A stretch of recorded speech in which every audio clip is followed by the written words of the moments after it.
Tonight we're reading Sofia Valdez, Future Prez by Andrea Beatty.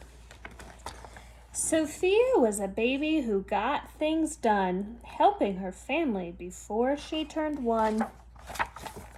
She and Abuelo went out every week to help elderly friends around Blue River Creek who couldn't get out and about on their own and with no place to gather were stuck home alone. Raking the leaves, taking pets for a walk, or just dropping by for a treat and a talk, Sofia Valdez did as much as she could for her family and friends and her whole neighborhood. A dreamer, a doer, a real-life go-getter. Most people liked good, but Sofia liked better. Each morning, Abuelo walked Sophie to class. They walked home again along Blue River Pass, making plans, munching cookies, Abuelo and girl. Except for that Tuesday when Pup saw the squirrel. With a howl, Pup took off, racing all through town, over, under, beneath, and around. Sofia scrambled to try to keep up with the hollering man and the bellowing pup. Up the squirrel ran to the top of a hill made of leftover junk from the local landfill. They reached the tip-top of that mountain of trash, which jiggled and broke with an ear-splitting crash. Down they all tumbled and hit with a thud on a moldy old pumpkin surrounded by mud. "Ouch!" cried Abuelo. He struggled to stand. "A dangerous mess," he said, grasping her hand. The next day, Sofia walked to school solo, but it wasn't the same without her Abuelo. "This is not right," declared young Sofia, who glared out Mount Trashmore and got an idea. The very next morning at past dawn, she planted a sign on the front of the lawn. She stood back and smiled, and Pup gave a bark. "Get rid of Mount Trashmore. Let's build a new park." Each of her neighbors had something to say about benches and fountains and places to play, meeting spots, gardens, a basket for bees, a rubber duck pond, and a kiosk for cheese. She drew every thought on her map of the park, which was perfectly perfect by 1:45. She drifted to sleep in her soft, cozy bed. Then, bam! She woke up, and a thought smacked in her head. Her heart skipped a beat as she realized each one of her neighbors had said, "Let me know when it's done." They all thought Sofia could build it alone. But how could one little girl do so much on her own? The weight of that thought made her tender heart ache as night thunder growled and she lay wide awake. Then dawn brought a storm and the gloomy sky wept, and heartsick Sofia finally slept. Abuelo made cookies when Sophie got up. He gave her a bagful and sneaked one to Pup. He blinked back a tear as he hugged his Sofia. "The courage," he said. "Te amo, mi vida." Sofia's knee wobbled. She felt weak inside. She looked at his ankle and nearly cried.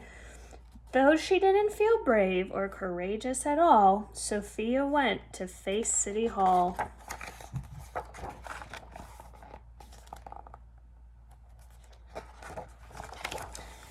The mayor's office sent her to room 401, the Blue River Creek Department of Fun, which sent her downstairs to room 302, the office of duck ponds and cool things to do, to the office of monkeys, to the Department of Cheese, the division of fountains and meetings and bees, then down to the basement, so musty and cramped, where all the town's papers were sorted and stamped. And that's where the clerk said what no one else did. "You can't build a new park. You're only a kid." The word smacked Sofia deep down in her heart. Her plan was kiboshed before it could start. I think, said Sofia, I think that the law is wrong, but her second grade voice didn't sound very strong. The clerk said, clearly, it cannot be done. Do you have any questions? Sofia said, one. If you were me and if I was you and he was your grandpa, what would you do? Well, said the clerk. Then she said nothing at all. She thought and she thought. Then she sent out a call to every employee throughout City Hall. The entire government of Blue River Creek crammed into her office to hear Sofia speak, but her words jumbled up and her cheeks turned bright red as a dozen emotions rushed into her head. Her heart beat so loudly she thought it would crack. The crowd leaned in closer. Sofia leaned back. Then her arm brushed the edge of the old cookie sack, and that was the moment when Sofia first knew being brave means doing the thing you must do, though your heart cracks with fear, though you're just in grade 2. She took a deep breath, looking the mayor in the eye, and though her knees wobbled, she held her head high. Sofia started talking. She spelled out her plan and why it all mattered and how it began. And once she got rolling, she had lots to say about meeting spots and monkeys and places to play, and other ideas for things they could do to help the town elders and other folks too. She had thoughts on the library, thoughts on the zoo, and perhaps a way to combine the two. And... All right, cried the mayor. Go start a petition. If the town wants a park, we'll form a commission. And so young Sofia got right to work with some help from her family and Pop and the clerk. Give bees a chance. Sign our petition, please. Scientists need parks. Architects for parks. We can do it. Then others joined in, not all, but a few, and like Miss Lila Greer and the kids in grade 2. There were hearings and surveys and taxes to figure, then bulldozers and cranes and a big blue digger. They all built that park. That's how it got done, with the hard work of, by, and for everyone. But it began with the dream of a person, just one, to help Blue River Creek get a new place to play.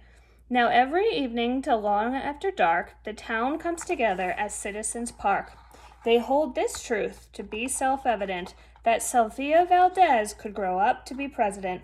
Until then, Sofia, that real-life go-getter, helps Blue River Creek get better and better.